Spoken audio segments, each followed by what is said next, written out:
இல்லை, தெளிவாக கட்சியை பொறுத்த வரைக்கும் இனிமேல் உதயநிதி கிட்ட போகும் நிதியை மாப்பிள்ளை சார் பார்த்துப்பாங்க. கனிமொழி உதவி செய்யணும்.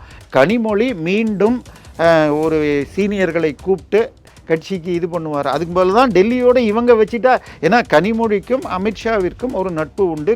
கனிமொழி போன எலெக்ஷனில் அந்த இடத்துல பிஜேபி கூட நிற்காம. ஸோ இப்போ திமுகவுடைய நிலை நம்மளுக்கு இவங்க என்ன சொல்லிட்டாங்க, வழக்குகளை சந்திக்கிறதுக்கு என்ன பண்ணணுங்கிறது ஒரு பிளான். சொத்துக்கள் பகிர்வு குடகுலையும் லண்டனில் வச்சு ஓரளவுக்கு முடிஞ்சாச்சு.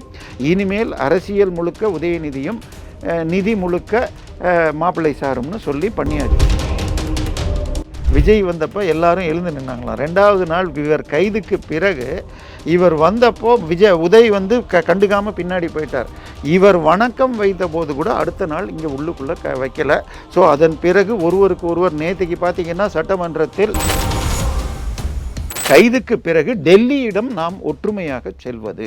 So issue based support. கண்டிப்பாக எஃப்சிஆர்ஏ பில்லை சப்போர்ட் பண்ண முடியாது. அதாவது ஃபாரின் கரன்சி ரெகுலேஷன் ஆக்ட். அதுலேயும் ஒன்றும் தப்பான விஷயம் எதுவும் கிடையாது. நீங்கள் வெளிநாட்டிலேருந்து பணம் வாங்கினா என்ன காரணத்துக்கு சொன்னீங்களோ அதுக்கு கொடுக்கணும். 5 வருஷத்துக்கு வருஷம் கணக்கு கொடுக்கணும். நீங்கள் சொன்ன காரணத்துக்கு இல்லாமல், உதாரணமாக நான் மெட்ராஸில் இருக்கிற ஸ்கூலுக்கு கொடுக்குறேன், சென்னையில் பள்ளிக்கூட மாணவர்களுக்கு உதவி செய்கிறேன்.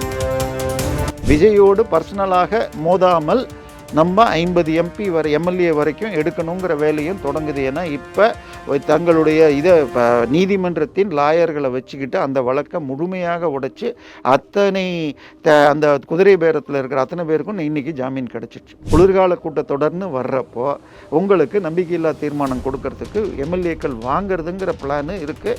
பட் ஸ்டாலின் அது வேண்டான் இருக்கார். இதில் கூட நம்ம சமாதானமாக போகலான்னு தான் சொல்லி பார்த்தாங்க. ஆனால் இவர் உதயநிதி அந்த இடத்துல அவர் இருக்கக்கூடாது, நாம் ஜெயிக்கணும். இல்லை, இது முழுக்க திமுக தன்னை எப்படி விஜயை சந்திப்பதுங்கிற ஒரு ஸ்ட்ராட்டஜி. குடகுல போய் சந்தித்து அதன் பிறகு லண்டனில் போய் ஃபினான்ஸை மேனேஜ் பண்ணதுக்கு பிறகு பொலிட்டிக்கலாக எப்படி சந்திக்கிறது. ஏன்னா கண்டிப்பாக வழக்குகள் வர தொடங்கி விட்டது. நேரடியாக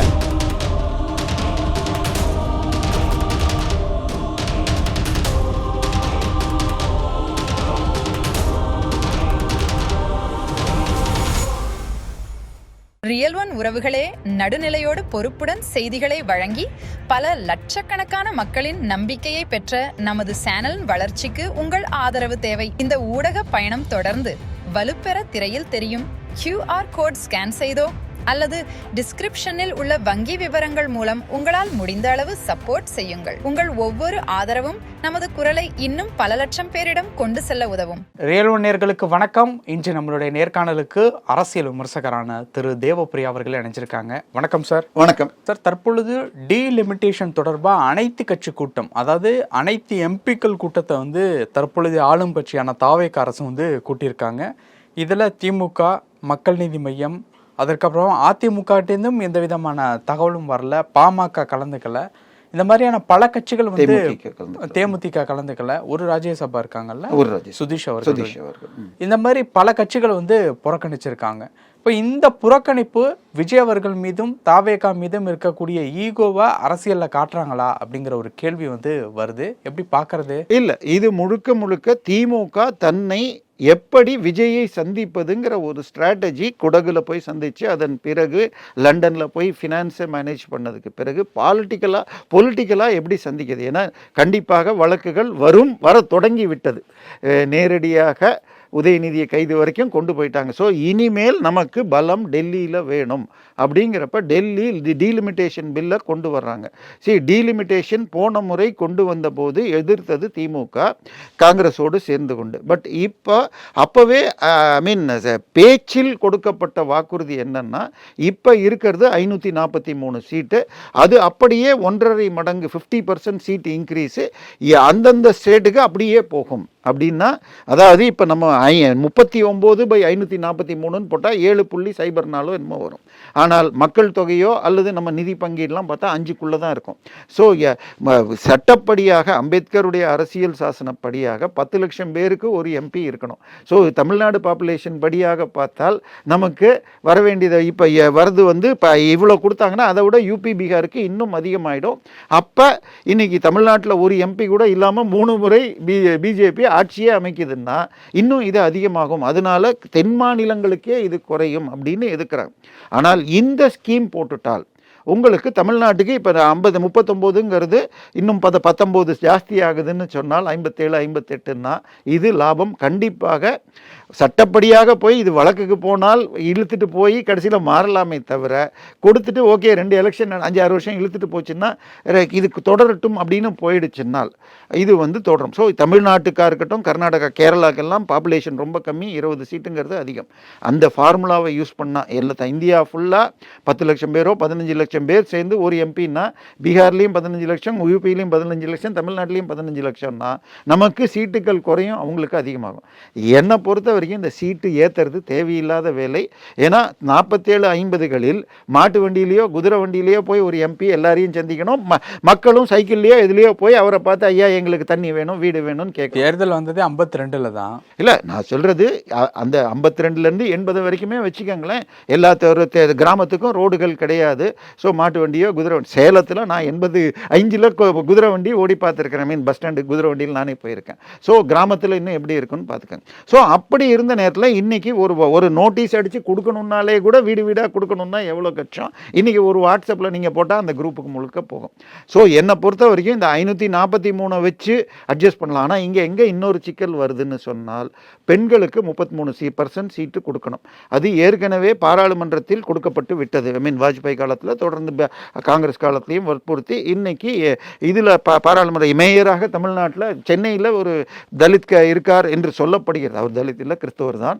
ஸோ இருக்காருன்னா அந்த சட்டப்படியாக இருக்கிற கார்பரேஷன் சீஃபில் 3ல் ஒருவர் பெண்களாக இருக்கணும், அதில் இத்தனை பேர் பட்டியல் ஜாதியை சேர்ந்தவர்னு இருக்கணுங்கிறதுனால சட்டப்படியாக இதே மாதிரி எம்பி எம்எல்ஏல கொண்டு வந்தால் ஏற்கனவே நான் இருக்கிறேன் விட்டு தர மாட்டேங்கிறதுக்காக இந்த அதிகப்படி சீட்டில் பிரித்து கொடுக்கலாம் அப்படிங்கிறது பிஜேபி பிளான். இன்னொரு பிஜேபி மாஸ்டர் பிளான், இன்னைக்கு இந்தியா ஃபுல்லாக எந்த கட்சியும் பரவலாக இல்லை. காங்கிரஸ் இன்னைக்கு ஒரு 10 ஸ்டேட்டில் இல்லை, தமிழ்நாடு உட்பட மற்ற கட்சியுடைய கையை பிடிச்சிட்டு தான் நிற்குது. ஸோ வேற பிஜேபி 3 ஸ்டேட்டை தவிர தமிழ்நாடு, கேரளா, ஆந்திரா, அங்கே பஞ்சாப், இதை தவிர மீதி எல்லாத்துலேயும் ஆளுங்கட்சி அல்லது எதிர்கட்சியாக இருக்குது. காங்கிரஸ் தேஞ்சிக்கிட்டே வருது. ஸோ மிச்சமெல்லாம் 850 ஆயிடுச்சுன்னா மோடி, அமித்ஷா, அடுத்தது யோகி போன்றவர்கள் கேம்பெயின் எடுபடுறவருக்கு ராகுல் காந்திலாம் பண்ண முடியாது. ஸோ 815 சீட்டாக கொண்டு போயிட்டா இனிமேல் இப்போதைக்கு எதிர்கட்சிகள் எழும்ப முடியாது. இன்னும் 29 34லையும் வெற்றி பெற முடியும். அதுக்குள்ளே எப்படி போகுதோ பார்த்துக்கலாங்கிறது இவங்க பிளான். ஸோ இப்போ திமுகவுடைய நிலை நம்மளுக்கு இவங்க என்ன சொல்லிட்டாங்க, வழக்குகளை சந்திக்கிறதுக்கு என்ன பண்ணணுங்கிறது ஒரு பிளான். சொத்துக்கள் பகிர்வு குடகுலையும் லண்டனில் வச்சு ஓரளவுக்கு முடிஞ்சாச்சு.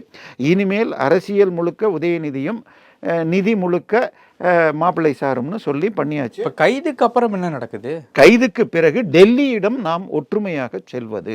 So issue based support. கண்டிப்பாக FCRA பில்லை சப்போர்ட் பண்ண முடியாது. அதாவது ஃபாரின் கரன்சி ரெகுலேஷன் ஆக்ட். அதுலேயும் ஒன்றும் தப்பான விஷயம் எதுவும் கிடையாது. நீங்கள் வெளிநாட்டிலேருந்து பணம் வாங்கினா என்ன காரணத்துக்கு சொன்னீங்களோ அதுக்கு கொடுக்கணும். 5 வருஷத்துக்கு வருஷம் கணக்கு கொடுக்கணும். நீங்கள் சொன்ன காரணத்துக்கு இல்லாமல், உதாரணமாக நான் மெட்ராஸில் இருக்கிற ஸ்கூலுக்கு கொடுக்குறேன், சென்னையில் பள்ளிக்கூட மாணவர்களுக்கு உதவி செய்கிறேன், நீங்கள் போய் விழுப்புரத்தில் பண்ணக்கூடாது. அந்த மாதிரி பண்ணால் அதுக்கு எக்ஸ்பிளனேஷனோ இதுவோ கொடுக்கணும். ஆனால் சொன்ன அடுத்தது 20% தான் மேனேஜரிக்கல் எக்ஸ்பென்ஸ், சம்பளம், அந்த காருக்கு மற்ற செலவுக்கு. இதெல்லாம் இதை பண்ணலன்னா உங்கள் சொத்து அத்தனையும் நாங்கள் எடுக்க முடியும்லாம் போட்டது பயப்படுறாங்க. ஸோ தடுக்க முயற்சி செய்கிறாள். இதை கண்டிப்பாக எதிர்ப்பார்கள். அந்த பில்லுக்கு 50 ஓட்டு போடுறதுல பாதி பேர் இருந்தாலே போதும். பிஜேபிக்கே மெஜாரிட்டி இருக்குது NDAவாக. இன்னும் ஒரு சில கட்சிகள் எதிர்த்தாலும் வெளியில் போயிட்டா போதும். மன்னர் மானிய ஒழிப்பு எதிர்ப்பு வந்தப்போ திமுக தரப்பில் SS ராஜேந்திரன் டாய்லெட்டுக்கு போனதுனால அந்த பில் தோத்துச்சுன்னு சொல்லுவாங்க. ஸோ அந்த மாதிரி அப்ஸ்டைன் பண்ணாலே போதும்.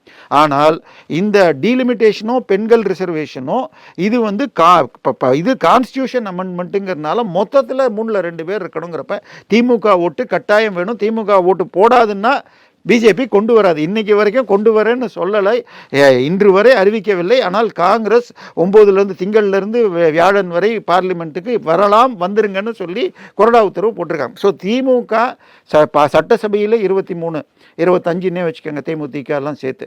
ஸோ ஐ மீன் இவங்க இதில் வந்து இப்போ ராஜ்யசபாவில் 6 ப்ளஸ் இது தேமுதிக 1, மக்கள் நீதி மையம் 1 இருக்குது. ஸோ இந்த சீட்டுகள் வேணும். ஸோ இதில் தமிழ்நாட்டுக்கு அந்த 7% 39/543 போடுற அதே அளவுக்கு 815 வந்தால் நாங்கள் போடுவோங்கிற மாதிரி ஒரு வந்தால் கொடுக்கக்கூடும் என்ற ரீதியில் வச்சுருக்காங்க. ஸோ அப்படி வந்தால் போகிறது. ஸோ இதில் ஒற்றுமை கொடுத்தால் பிஜேபியை பொறுத்த வரைக்கும் எலெக்ஷனில் ஜெயிக்கிறது ஒன்று தான் அவர்களுடைய முதல் லட்சியம். பட் ஆட்சி இருக்கிறப்ப அவங்க கொள்கைகளையும் நிறைவேற்றுவாங்க. ஓகே சார், இப்போ அந்த கைதுக்கு பின்னாடி என்ன நடக்குது? சார், கைதுக்கு முன்னால் இன்னொன்றும் நடந்திருக்கு. சட்டசபையில் முதல் நாள் விஜய் வந்தப்போ எல்லாரும் எழுந்து நின்னாங்களாம். 2வது நாள் இவர் கைதுக்கு பிறகு இவர் வந்தப்போ உதய் வந்து கண்டுக்காமல் பின்னாடி போயிட்டார். இவர் வணக்கம் வைத்த போது கூட அடுத்த நாள் இங்கே உள்ளுக்குள்ளே வைக்கல. ஸோ அதன் பிறகு ஒருவருக்கு ஒருவர் நேற்றுக்கு பார்த்தீங்கன்னா சட்டமன்றத்தில் விஜய் பேசுகிறப்ப இவர் வறட்சி நிவாரண நிதி சொன்னா நீ பேப்பர்ல படிச்சிருக்கணும்னாரு. அவர் குருவையை பத்தி நான் கேட்கல, சம்பாவே தட்டுப்படுங்கிறார். ஆக்சுவலா சம்பா தட்டுப்பட்டால் மழையை வச்சே மேனேஜ் பண்ண முடியும். உள்ளூர் மழை கொஞ்சம் தண்ணி இதுக்கு தான் தேவை. ஸோ சம்பாவை பற்றி இந்த செப்டம்பர் அக்டோபரில் தான் பண்ணணும். 2 பேர் சொன்னதுலேயும் பாதி உண்மைகள். பட் ஒருவர் அட்டாக் பண்ணிக்கிட்டாங்க. இதை பண்ண வேண்டாம் என்று தான் அங்கு சொல்லப்பட்டது. விஜயோடு பர்சனலாக மோதாமல் நம்ம 50 MP வரை எம்எல்ஏ வரைக்கும் எடுக்கணுங்கிற வேலையும் தொடங்குது. ஏன்னா இப்போ தங்களுடைய நீதிமன்றத்தின் லாயர்களை வச்சுக்கிட்டு அந்த வழக்கை முழுமையாக உடைச்சி அத்தனை அந்த குதிரை பேரத்தில் இருக்கிற அத்தனை பேருக்கும் இன்னைக்கு ஜாமீன் கிடச்சிச்சு. ஸோ 50 திமுக தாவேகா எம்எல்ஏக்கள் குறைந்தபட்ச டார்கெட் 15லேருந்து 20, அதிகபட்சம் 50ன்னு அந்த பிளான் இருக்குது. ஏன்னா பட்ஜெட் பாஸ் பண்ணிட்டாலும் 6 மாதம், அதாவது அவங்க ஓட்டு விஜய் ஜெயிச்சது மே 13, அதிலிருந்து 6 மாதத்துக்கு மீண்டும் நம்பிக்கையில்லா தீர்மானம் கொண்டு வர முடியாது.